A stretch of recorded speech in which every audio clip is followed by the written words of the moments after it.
Bonjour, je suis Madame Tejmouati, formatrice de gestion hôtelière et le sujet d'aujourd'hui va porter sur la gestion des ressources humaines. Donc, quand je dis ressources humaines, ça veut dire que c'est les personnes qui travaillent dans l'entreprise. Ils peuvent aussi être appelés salariés, collaborateurs, employés, RH, capital humain, etc. Ils ont pour fonction, ils font fonctionner l'entreprise et ils ont des fonctions dans l'entreprise. Bien sûr, ils doivent être présents quand il le faut et où il le faut, compétents, motivés pour avoir une meilleure productivité de prestation.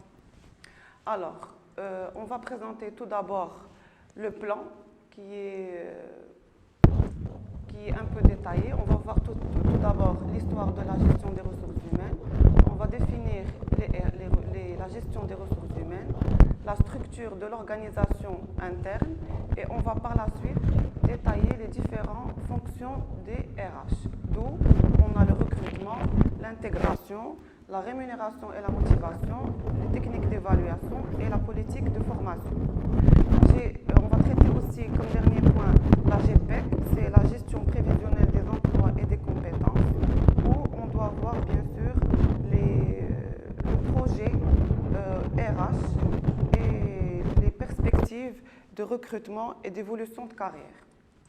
Alors, puisqu'on a un humain derrière les RH, donc c'est tout à fait normal qu'il va y avoir un conflit. C'est pour ça qu'on va traiter la gestion des conflits. Et puisqu'on est dans les nouvelles perspectives, on va voir le digital et la nouvelle fonction RH. Tout d'abord, on va commencer par traiter les trois premiers points. L'histoire de la RH, la gestion des ressources humaines et la structure de l'organisation interne. Et on va laisser la suite pour les deuxièmes séances. Pour l'historique des RH, tout d'abord, on va commencer avec l'étape du taylorisme ou l'organisation scientifique du travail, où bien sûr c'était au 19e siècle, avant la guerre mondiale, c'était l'homme, et l'homme il était bien sûr un outil de production. Donc, c'était tout simplement assurer le rythme de productivité à travers un contrôle strict de la main-d'œuvre. Donc, c'était l'époque de la révolution industrielle et l'homme, il était traité tout simplement comme un outil de production où on devait voir la parcellisation des tâches, la spécialisation des salariés et la séparation des tâches.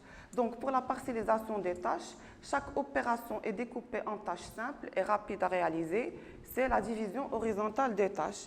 Comme par exemple, quand vous avez une usine d'automobile, on va commencer tout d'abord par dessiner le modèle, quelqu'un qui va dessiner le modèle, quelqu'un qui va se charger des équipements, une personne qui va se charger des pneus et à la fin, vous avez le produit final. Donc, vous avez une opération qui est découpée sur plusieurs tâches. Chacun va faire sa tâche principale. Alors, la spécialisation des salariés. Alors ici, chaque personne doit être efficace et rapide dans l'exécution de sa tâche. C'est-à-dire que vous devez être spécialiste dans ce que vous faites. Puisque je serai, par exemple, dans l'automobile, je vais être spécialiste dans les équipements. Pour la séparation des tâches et de conception, d'exécution et de contrôle, appelée aussi standardisation. Alors la séparation des tâches où vous avez la division verticale des tâches, là vous avez des personnes qui sont chargées de la conception, des personnes de l'exécution des tâches et à la fin vous avez des personnes qui sont bien sûr les superviseurs où ils vont s'occuper du contrôle. Alors on va aussi voir. Bien sûr, maintenant, c'est après la guerre mondiale, la Deuxième Guerre mondiale, où on va voir la vision moderne de la gestion des ressources humaines. Alors, la vision moderne de la gestion des ressources humaines, c'est que l'être humain ne peut pas être traité comme une machine. Donc, vous avez ici un capital humain qui est derrière. Et pour ce capital humain, on a bien sûr les éléments d'ordre affectif et émotionnel. Donc, le salarié doit être motivé, doit être satisfait des conditions de travail pour qu'il puisse donner le meilleur de lui-même et pour qu'il puisse être productif. Donc, on a réussite, motivation et action. Et ce qu'il faut retenir, c'est derrière un collaborateur heureux, c'est un client heureux. Donc les collaborateurs, c'est les employés, c'est les salariés et c'est le capital humain. Maintenant, on va entamer la définition de la gestion des ressources humaines. Alors, quand je dis définition de la gestion des ressources humaines, elle a pour objectif d'administrer, mobiliser et développer les ressources humaines impliquées dans l'activité d'une organisation. Ce que je vous ai mis ici en gras, l'administration, la mobilisation et le développement. Donc ces pratiques, ils visent à obtenir une plus grande productivité avec une meilleure qualité de travail. Donc ce qu'on cherche bien sûr, c'est la grande productivité tout en gardant la qualité des prestations. Alors la gestion des ressources humaines permet également d'aborder la relation de l'organisation avec son collaborateur durant tout son parcours dans l'entreprise, depuis son recrutement bien sûr, en passant par sa mobilité où vous avez la promotion interne jusqu'à son départ, retraite, licenciement et démission. À la fin, je vous ai mis des exemples, retraite, licenciement et démission. Alors, pour la définition aussi, on va voir que l'objectif majeur du management des ressources humaines s'inscrit dans la recherche de la performance de l'entreprise par le développement des compétences des collaborateurs. Cet objectif principal se découpe en objectifs secondaires qui concourent à augmenter la motivation, valoriser les compétences, améliorer l'organisation en la rendant flexible, favoriser l'adaptation des nouveaux à leur poste et les anciens à l'évolution de leur poste. Et à la fin, vous avez responsabilisé les salariés à tous les niveaux puisqu'ils vont devenir des ambassadeurs de votre entreprise. Alors, pour l'organisation interne, je vous ai mis ici un peu le personnel qui travaille à l'hôtel, d'où vous avez les femmes de chambre, les serveurs, toutes les personnes, le groom, le portier, etc. Donc, l'importance du personnel de l'hôtel. Donc, le facteur humain dans une entreprise représente bien entendu l'ensemble de la main-d'œuvre, à savoir tous les employés, quelle que soit leur fonction et leur niveau hiérarchique, qu'ils soient administratifs, techniques ou encore des cadres supérieurs, managers, employés, etc. Ils contribuent tous d'une manière générale au bon fonctionnement de l'organisation. Dans les entreprises de services, telles que l'hôtellerie, le capital humain est caractérisé en deux structures. La structure opérationnelle, qu'on appelle le front office, et la structure fonctionnelle, qu'on appelle le back office. Alors maintenant, puisqu'on est dans l'hôtellerie, bien sûr, vous êtes en train de présenter la production de services. Vous n'êtes pas dans la chaîne industrielle où vous devez produire, vous avez à la fin un produit final, mais vous êtes dans la production de services qu'on appelle entre guillemets la serviction et qu'on avait traité avant dans les autres modules, techniques de vente et marketing. Alors, pour la serviction, on avait vu que le personnel en contact était l'élément important et primordial dans la production des services. Et ce personnel en contact, depuis votre arrivée à l'établissement, on vous dit que si vous intégrez l'hôtellerie, il faut être toujours souriant. Alors le sourire, il est très important, donc vous êtes souriant, mais derrière ce sourire, qu'est-ce qu'il y a? Il y a toute une gestion de ressources humaines. Je ne peux pas être souriant, il n'y a pas d'évolution de carrière, il n'y a pas de motivation, il n'y a pas de mobilité interne, etc. Donc je reviens vers la structure opérationnelle où on appelle le front office, où elle représente un sous-ensemble de prestations assurées par le personnel qui sont en contact direct avec le client. À titre d'exemple, vous avez les réceptionnistes, les serveurs, les guest relations, etc. C'est les personnes qui sont en relation directe et qui font bien sûr, c'est ces personnes-là à qui on demande bien sûr d'être souriant, et être présentable, et être bien sûr à la présence du client. Alors, pour la structure fonctionnelle qu'on appelle le back-office, c'est une structure que l'on peut qualifier de support à la structure opérationnelle. En effet, le personnel du back-office a pour mission d'assurer le soutien logistique ainsi que le compléter et de le prolonger les tâches du personnel du front office. Donc, il complète et il prolonge tout ce que font les personnes du front office. À savoir, vous avez les administrateurs, vous avez les employés de cuisine et vous avez les employés de lingerie. Donc, je vous ai mis ici un petit exemple sur l'organigramme de l'hôtel où vous avez la direction des ressources humaines, contrôle et gestion, vous avez les activités sociales, la paie, la prévoyance sociale, le recrutement comme interne, la formation et la gestion complémentaire et vous avez la gestion de carrière. On va passer aux différents processus de DRH où, bien sûr, on va traiter maintenant le processus de recrutement.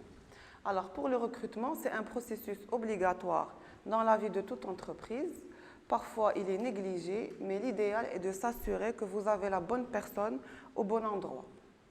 Donc, les ressources humaines jouent un rôle central dans la vie de l'entreprise et donc il est primordial de s'entourer de collaborateurs ayant les capacités cognitives. Quand je dis cognitives, c'est les connaissances, savoir, les compétences, la personnalité en adéquation avec le poste à occuper et la culture de l'entreprise.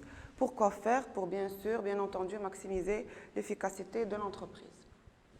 Donc, vous avez deux modes de recrutement.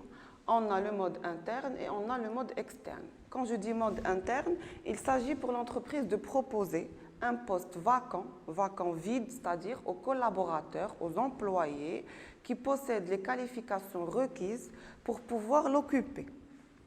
Il s'agit d'une mobilité, j'ai écrit ça en gras, ce qu'on appelle à l'intérieur de l'entreprise, c'est une mobilité, et le candidat sélectionné, il va bénéficier bien sûr d'une promotion interne. Vous occupez un poste et votre supérieur hiérarchique est par exemple est peut-être licencié pour faute grave.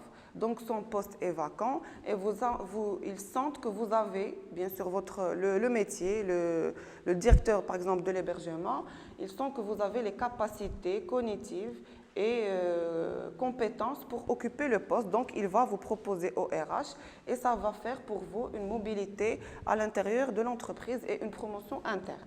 Donc, quand j'ai les modes de recrutement externes, c'est ce qu'on va voir tout d'abord, les outils de recrutement par le mode externe. Il s'agit pour l'entreprise de rechercher à l'extérieur de son organisation à un candidat ayant les compétences requises pour occuper le poste vacant. Elle a recours à cette solution lorsqu'il n'existe pas de collaborateur apte à occuper le poste à pourvoir. Donc, votre directeur d'hébergement, il n'a pas trouvé de personne qui est apte à occuper le poste pour la mobilité interne, donc il va chercher à l'extérieur de l'organisation et c'est bien sûr, donc je vous ai mis le processus de recrutement, définir le poste et rédiger l'offre, utiliser l'outil approprié du mode de recrutement, on diffuse l'annonce de recrutement, trier les CV, sélectionner les meilleurs candidats, réaliser des entretiens d'embauche, acter l'embauche finale et à la fin, vous avez la phase intégration du nouvel embauché. Alors, bien sûr, pour trier les CV, vous avez vu ça dans le module recherche d'emploi où vous présentez, on vous montre bien sûr comment rédiger les CV puisque la lecture d'un CV, elle peut ne pas dépasser 3 secondes à 4 secondes. Donc, il doit être très bien préparé, lisible, photo professionnelle, etc. Après, on va voir plutôt les outils de recrutement. Quand je parle d'outils de recrutement, je parle des job boards. Alors, les job boards, elles prennent le dessus. Donc ça, on remarque que les sites de recrutement en ligne sont les plus utilisés au Maroc. Et puisque le site le plus utilisé est recrute.com avec 87%. Vous avez les réseaux sociaux professionnels comme LinkedIn et Viadeo où bien sûr vous devez, même autant que stagiaire, commencer à l'utiliser et présenter votre profil dessus avec expérience professionnelle puisque vous passez aussi des stages, etc. Donc, vous avez des candidatures spontanées, c'est les personnes qui déposent leur CV directement dans la structure ou dans l'organisation. Vous avez votre réseau personnel, donc les personnes que vous connaissez, le parrainage des personnes. Vous avez le réseau professionnel qui est aussi utilisé, bien sûr, dans le niveau professionnel où vous êtes recommandé par quelqu'un. Vous avez aussi les sites carrières des entreprises, donc les sites de carrière comme on va dire emploi, etc.com. Vous avez les agences d'intérim ou les cabinets de recrutement comme Michael Page, Manpower, etc. où ils sont utilisés à 19%. On remarque que ces cabinets de recrutement, ils sont plus utilisés pour les cadres, les personnes qui ont une très grande expérience. Genre, par exemple, je veux recruter un directeur commercial ou un directeur financier, il ne va pas déposer sa candidature spontanée. Mais la majorité du temps, ils sont proposés par des cabinets de recrutement et ils sont payés sur la marge du salaire par lequel on a négocié le recrutement. Alors 18% en APEC et on n'a que 5% pour la presse. C'est ce qu'on appelle les job boards. Les job boards, bien sûr, c'est tout ce qui est site de recrutement en ligne, c'est des portails de recrutement. Alors, par la suite, on va voir les différents contrats de travail. Vous avez les contrats à durée indéterminée, les contrats à durée déterminée, les contrats de travail temporaire ou intérim et les contrats d'apprentissage alternance. Je commence par le CDI. C'est la forme normale du contrat de travail, c'est donc la norme. Les autres solutions qui s'offrent aux salariés et aux recruteurs se doivent d'être temporaires ou correspondent à une situation particulière prévue par la loi. Les contractants s'engagent à respecter les clauses du contrat, mais peuvent y mettre un terme sous condition. Quand vous avez bien sûr un contrat CDI, vous avez automatiquement une période de préavis, vous avez un licenciement pour faute grave ou faute lourde, vous êtes bien sûr inséré directement dans l'entreprise. Pour le contrat CDD, c'est un contrat à durée déterminée. Contrairement au CDI, le CDD est une exception et intègre une date de fin. Donc vous avez majoritairement, il ne dépasse pas une année et il est renouvelable une seule fois. Donc, pour le contrat de travail temporaire ou intérim, là, il est conclu pour la réalisation d'une mission prévue, c'est-à-dire qu'on vous propose une mission, la durée de la mission et par la suite, votre contrat, il est arrêté. Donc, il ne doit pas être conclu pour effectuer un travail durable, mais pour ce type de contrat, les salariés et les employeurs se rapprochent d'une entreprise de travail temporaire, c'est-à-dire quand on a besoin de vous, on vous appelle pour une mission X ou Y. Pour le contrat d'apprentissage, il est établi dans le cadre d'une formation professionnelle. C'est ce qu'on a bien sûr ici à l'OFPPT. Vous avez un contrat d'apprentissage où le stagiaire il est mené à faire une formation en alternance et vous avez un contrat qui le représente, sur laquelle se base une formation pratique en entreprise. La durée, elle est variée entre 1 année à 2 ans en fonction des métiers et des qualifications qu'il a. Alors, pour la politique d'intégration, une fois que vous avez votre personne recrutée, bien sûr, on l'a reçue, on passe à la politique d'intégration. La politique d'intégration, c'est tout simplement, il renvoie au concept de socialisation organisationnelle, c'est-à-dire l'apprentissage de son rôle au sein de l'entreprise. Il faut que votre nouveau recrue se familiarise avec l'entreprise pour qu'il arrive à atteindre l'objectif final. Il s'agit donc non seulement d'apprendre les aspects techniques de son poste, mais aussi de comprendre et de s'adapter à l'environnement culturel et social de l'organisation.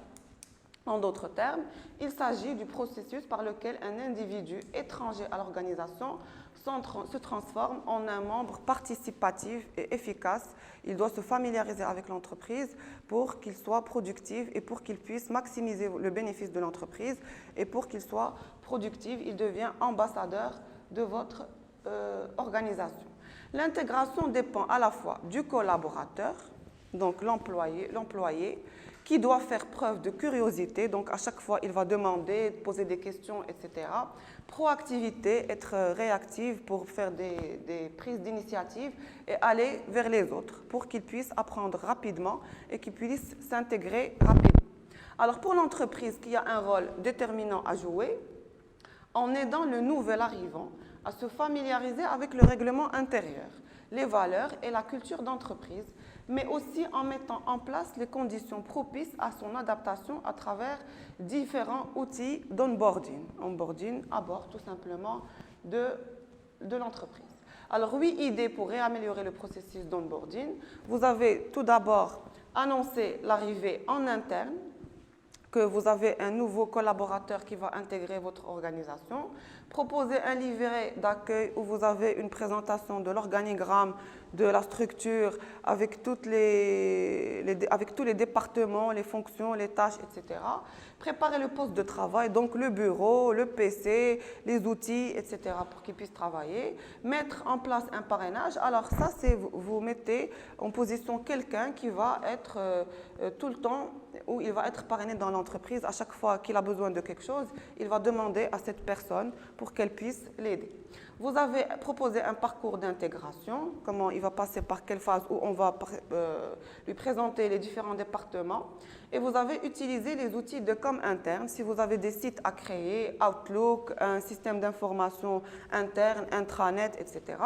Et après, vous avez favorisé les interactions, les relations entre les individus et à la fin, ne pas relâcher le suivi. Donc, il faut à chaque fois lui demander est-ce que ça s'est bien passé, est-ce que tout est bien, est-ce que vous vous sentez à l'aise. Comme ça, le collaborateur, il va être plus agréable dans son travail. Après, on va voir la politique de rémunération et de motivation. Alors, quand je dis rémunération, c'est tout simplement une contrepartie d'un travail effectué, d'un niveau de compétence ou de formation. Alors, pour le salarié, elle représente un revenu, mais pour l'entreprise, elle représente un coût. Donc, quand je dis les enjeux de la politique de rémunération, pour le salarié, vous avez garantir la satisfaction de ses besoins, puisque tout simplement, il a une certaine rémunération, assurer son insertion sociale, être juste et équilibré, la transparence quant aux modalités de sa détermination. Pour l'entreprise, puisque c'est un coût, donc attirer et fidéliser les bonnes compétences. Vous n'allez pas attirer n'importe qui, donc il faut que vous cherchiez les bonnes personnes au bon endroit. Puisque je vous ai dit tout à l'heure qu'un collaborateur heureux, c'est un client heureux. Donc si vous avez un collaborateur qui est content, tout simplement, votre client va être satisfait de ses prestations. Améliorer la productivité et maximiser le bénéfice, développer la qualité de travail, accroître les performances des salariés et bien sûr créer un bon climat social, créer une justice sociale au sein de l'entreprise. Comme ça, donc, il faut toujours être reconnaissant par rapport aux compétences que vous avez. Maintenant, les formes de rémunération. Donc, vous avez le salaire à temps, le salaire au rendement, le salaire à prime et le salaire au mérite. Pour le salaire au temps, il est fixé sur la base du temps de présence du salarié au sein de l'entreprise. Horaire, mensuel, trimestriel. Bien sûr, ce système, il évite l'absentéisme, mais il réduit la productivité et la motivation du salarié.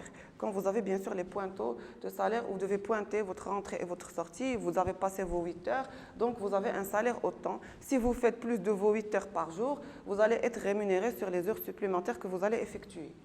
Pour le salaire au rendement, alors ce salaire, il est calculé en fonction des objectifs atteints par le salarié, ce qui est source de motivation. Alors là, on va payer le salarié par rapport à son objectif. C'est-à-dire, s'il dépasse ses objectifs, il va avoir un salaire important qu'au contraire, s'il n'essaie pas, bien sûr, d'atteindre les objectifs. Pour le salaire à prime, l'entreprise lie le salaire à la qualité de travail du personnel par le versement des primes individuelles ou collectives. Alors, ce système est très motivant et il incite les salariés à améliorer leur performance.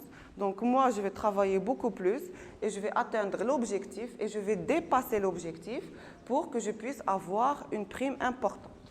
Pour le salaire au mérite, donc le salaire est lié à la performance des salariés. Je donne ou je fais une rémunération de plus par rapport au mérite. Je n'ai pas tout le monde qui mérite. J'ai des personnes spécifiques qui vont mériter un salaire. Donc, après, on a la motivation. Quand je parle de motivation, ça ne veut pas dire réellement satisfaction. Donc, on a la motivation, c'est un processus qui active, oriente, dynamise et maintient le comportement des individus vers la réalisation des objectifs attendus.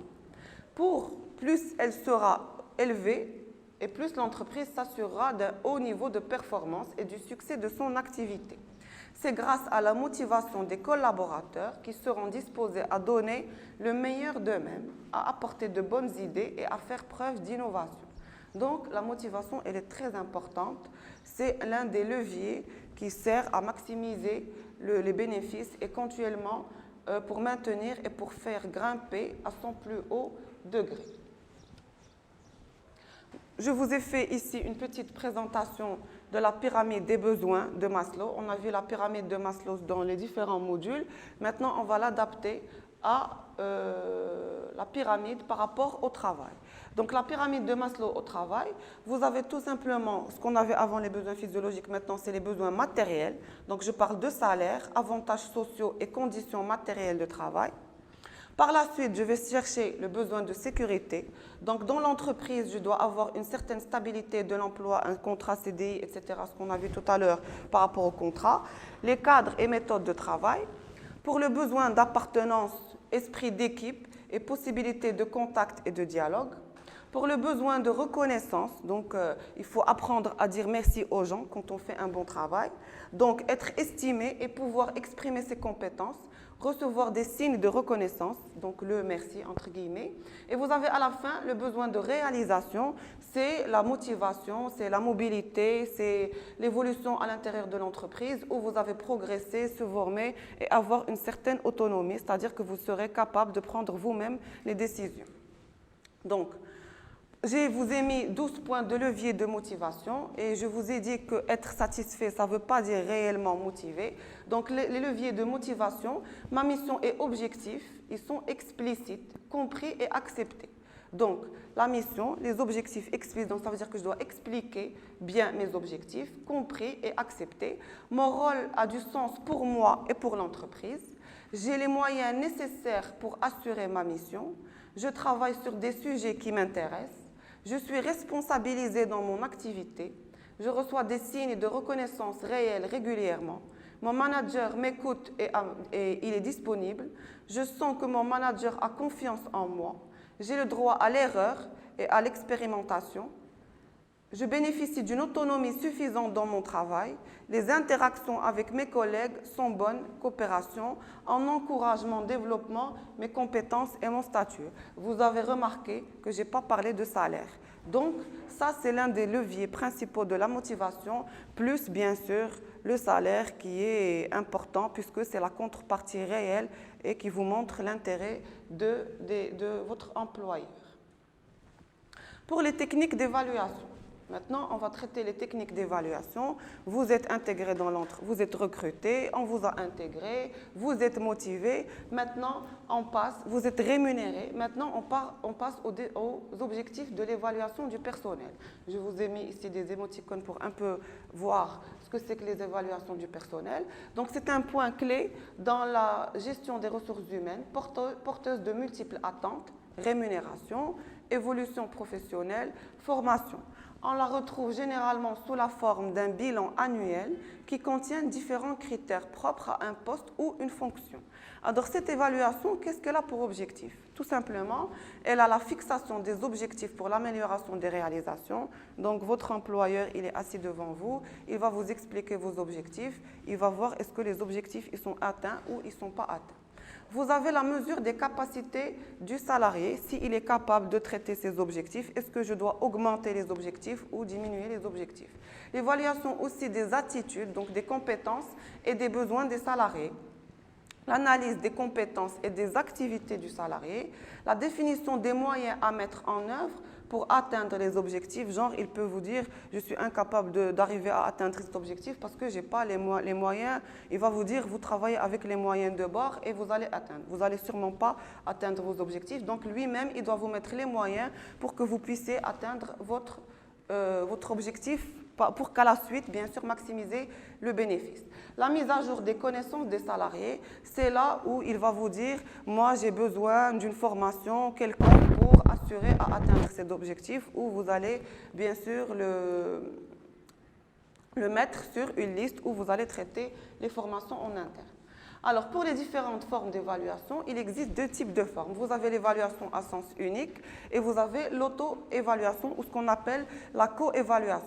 Pour l'évaluation à sens unique, le gestionnaire, il effectue seule l'évaluation de l'employé. Donc, vous êtes assis devant votre employeur ou votre responsable N+1. Il vous pose des questions et vous remplissez les questions. Il est devant vous. Donc, il remplit une grille d'évaluation ou acquis, non acquis, en cours d'acquisition, etc. et fait part des résultats lors de la rencontre. Donc, il vous dit le résultat de la rencontre. Il doit défendre son point de vue s'il diffère de celui de l'employé lors de la rencontre d'évaluation. Donc, bien sûr, l'évaluation, je ne vous ai pas précisé qu'elle se fait une fois par an, mais ça dépend de la date. Elle peut se faire en début d'année, elle peut se faire en avril, elle peut même se faire à la fin de l'année, ça dépend de l'activité de l'entreprise. Alors maintenant, vous avez l'auto-évaluation. Maintenant, c'est à vous-même de vous évaluer. Vous n'êtes pas assis devant l'employeur, mais vous vous évaluez vous-même, vous savez les objectifs, donc vous remplissez vous-même la grille d'évaluation. L'employé est au cours d'évaluation et c'est précisément les critères sur lesquels il sera évalué et sa performance. Donc, le superviseur, votre N+1, ils mettent leur évaluation en commun et discutent des points clés. Vous avez mis d'accord sur ce point, lui, il a mis non, pour moi, vous êtes en cours d'acquisition pour ce point, donc vous essayez de vous trouver un rapprochement sur les différences. L'employé et l'employeur, ils enrichissent leur évaluation par des exemples concrets. Il va lui dire la dernière situation, vous vous êtes comporté de telle manière. Moi, je pense que vous devez avoir une formation sur ce logiciel, par exemple, entre guillemets, etc. En demandant à l'employé de s'investir autant dans le processus d'évaluation, ses attentes sont plus élevées, bien sûr. Donc, pour l'entretien à l'évaluation, donc je vous ai cité ici qu'il se fait à la fin de l'année entre le manager et ses collaborateurs, l'occasion d'évaluer les compétences professionnelles et les réalisations du salarié, identifier ses points forts, ceux à améliorer et fixer les objectifs. Soit vous gardez les mêmes objectifs, peut-être qu'il va diminuer l'objectif, peut-être qu'il va augmenter l'objectif, ça dépend de ce que vous avez effectué et bien sûr vous allez avoir une prime sur les objectifs que vous avez réalisés. Tenir compte de l'évaluation dans la gestion des ressources humaines. Alors, pour que l'entretien annuel d'évaluation soit productif et utile, il faut en tenir compte dans la gestion des ressources humaines de l'entreprise. L'évaluation annuelle peut être un outil pertinent pour réorganiser les services et pour optimiser l'activité. Bon, pour la politique de rémunération, tout à l'heure, on a vu que lors de l'entretien d'embauche, l'employeur il a remarqué que vous avez besoin en formation. Donc, comment je fais? Donc, la direction des ressources humaines, elle va aussi planifier des formations, soit à l'intérieur de l'entreprise, soit à l'extérieur. Ça dépend du type de formation qu'elle va effectuer. Donc, la formation professionnelle dans le monde d'entreprise, elle permet de se former tout au long de son parcours professionnel. Alors, qu'est-ce qu'elle nous permet, cette formation? Se maintenir dans son emploi. Alors, soit vous voulez garder votre emploi, mais vous devez vous adapter au changement, puisque peut-être que vous êtes dépassé, vous êtes rentré peut-être dans la structure à l'âge de 22 ans et maintenant vous avez 40 ans et vous sentez que vous êtes dépassé dans un système ou d'un autre. Donc, vous demandez à avoir une formation pour être à jour et pour ne pas être, bien sûr, et pour intégrer les dernières évolutions. Alors, vous avez compléter ses attitudes ou développer ses compétences. Donc, lui, il demande à avoir une certaine compétence pour ceci ou pour cela. Donc, ajouter d'autres cordes à son arc et développer son potentiel. Il va lui-même prendre l'initiative et demander aux ressources humaines d'avoir une compétence et de le planifier dans la formation suivante puisqu'il sent qu'il a le besoin de cette formation. Changer d'emploi. Donc, ici, c'est pour la mobilité, c'est pour la carrière, tout simplement, pour s'orienter vers une nouvelle carrière. Donc, il cherche à évoluer dans sa carrière, à avoir une promotion interne. Donc, il va être obligé de suivre une formation afin d'être apte à acquérir ce poste vacant qui va être proposé. La formation professionnelle, elle bénéficie également et fortement à l'entreprise en comblant ses besoins en compétences et en améliorant sa compétitivité. Donc, si vous avez des formations au court et à long terme dans l'entreprise, soyez sûr que vous allez être compétitive et que votre entreprise, elle va être sur les roues. Donc, les types de formation. Maintenant, les types de formation, soit vous avez une formation initiale, formation en alternance, la formation continue et la formation à distance.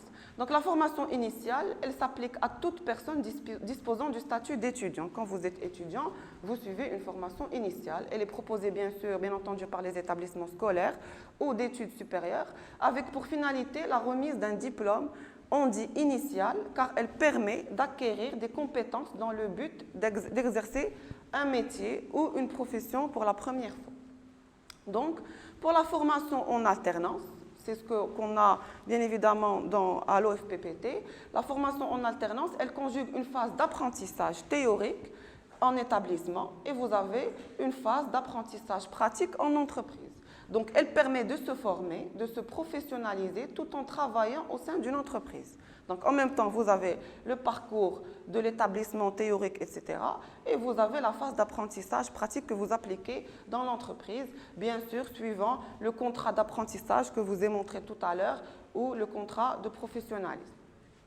Pour la formation continue, alors elle s'adresse aux personnes qui sont déjà dans la vie active, donc leur permettant de continuer à se former pour améliorer leurs compétences.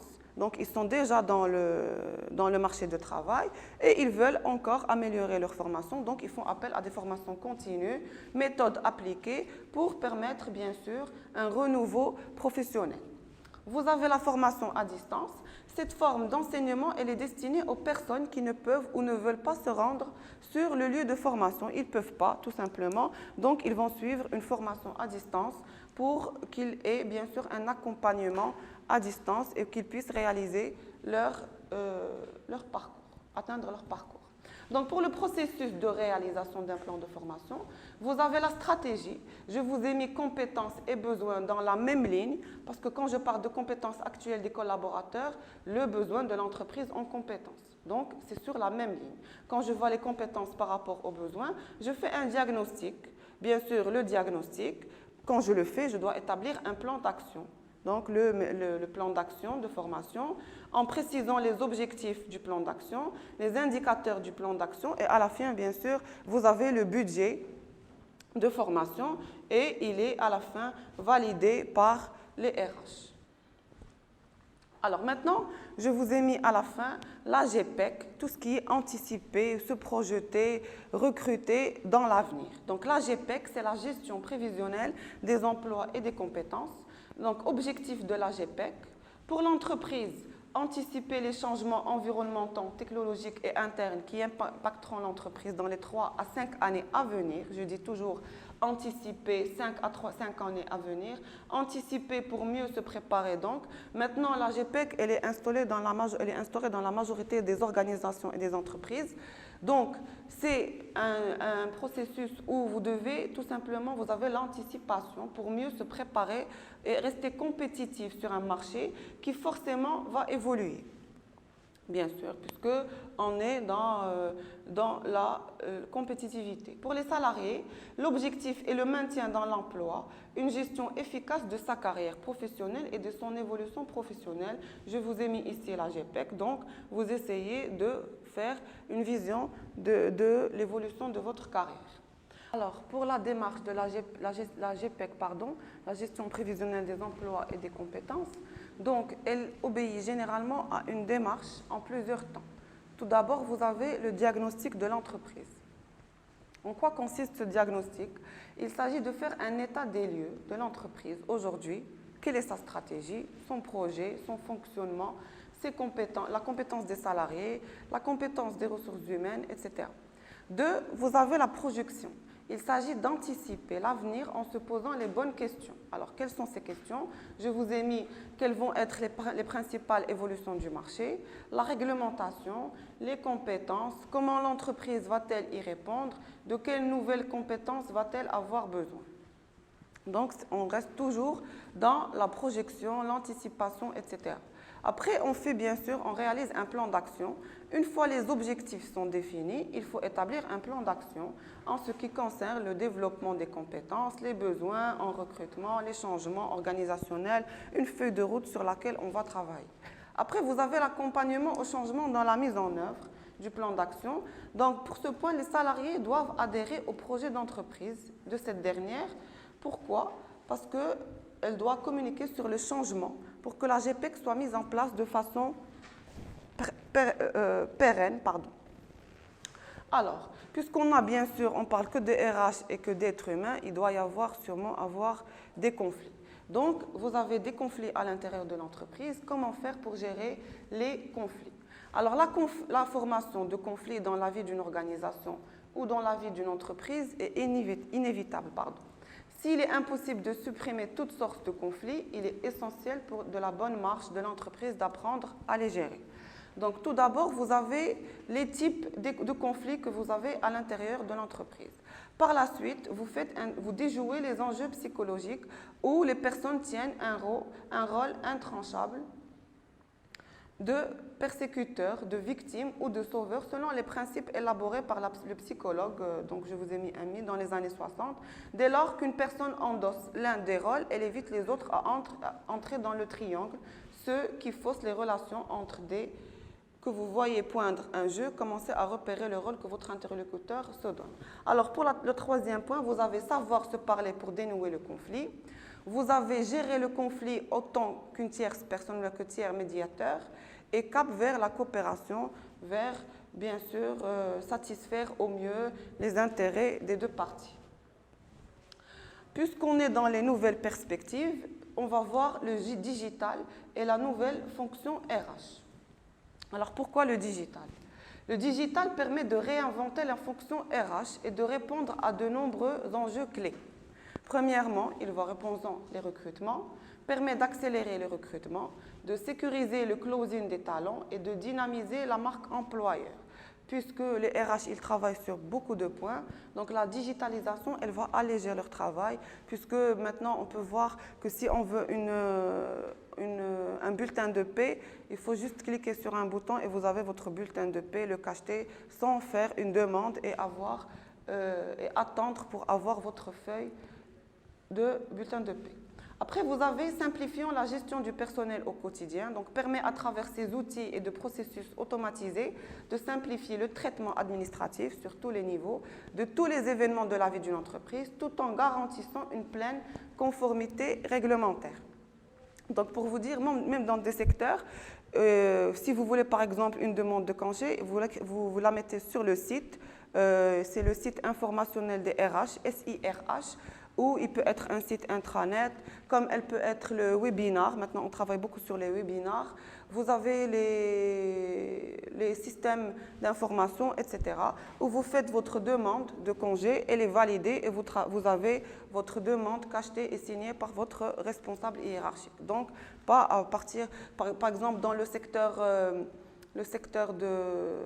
médical, pour les délégués médicaux, ils ne sont pas sur place. Il y a des délégués qui travaillent à Fès, à Casa, à Marrakech, mais le siège, il se trouve à Casablanca. Donc, pour avoir une demande de congé, il doit se déplacer à Casablanca pour valider sa demande. Maintenant, avec la digitalisation, il peut avoir sa demande de congé rapidement. Il faut juste qu'il imprime sa demande. Alors, après, vous avez interagir avec les collaborateurs. Elle permet de faciliter l'échange aussi d'informations et d'accompagner efficacement les collaborateurs. Le digital permet aussi de répondre plus vite et plus efficacement à leurs demandes et donc renforcer l'expérience des utilisateurs. Alors, je vous ai mis ici le digital au cours des enjeux RH futurs. Vous avez amélioré la performance de la fonction RH à 70%, innové avec les nouvelles pratiques RH à 57%, analysé les données RH de manière pointue à 53% et vous avez développé la transmission d'infos RH à 53%. Merci pour votre attention.